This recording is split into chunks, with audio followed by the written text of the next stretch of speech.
What's up, YouTube? Ryan Panny here. Hope you're doing reasonably well. Just a quick little intro to this fun Avenged Sevenfold video that I put together. You know, I wanted to get back on my guitar videos, and I figured what better way to start than one of my favorite albums of all time, the second Avenged record, Waking the Fallen. You know, I hadn't listened to this record in a while, actually, and I kind of forgot how fucking dark it is. Like, not only lyrically, but in many of the chord choices and just the overall aesthetic of the record. I love it. It's definitely melodic, but it just feels like the soundtrack to a fucking funeral or something. And you know, when I first got into this record, right around the time that City of Evil came out, actually, I knew I loved it, but I didn't quite grasp what made it so great. And I listen now, like 12, 13 years later, and I hear this wild, ambitious mix of like punk and hardcore and a little bit of groove metal and a little bit of thrash and of course traditional heavy metal. This would be the first Avenged Sevenfold record with that dueling guitars thing going on. So obviously it's not Avenged Sevenfold's idea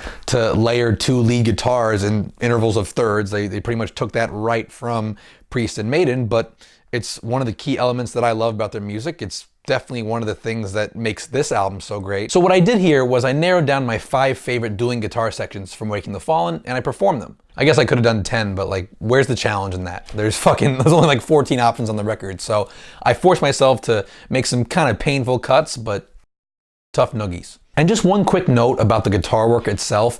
You know, Synyster Gates is one of those players who really taught me that subtle art of articulation. He's an absolute master at that. When I was studying these lead sections, which I've heard a million times, but when I was really listening, I heard all kinds of like slidey things and different picking variations, and there's even one instance here where he plays the same note differently the second time around to give it a totally different emphasis.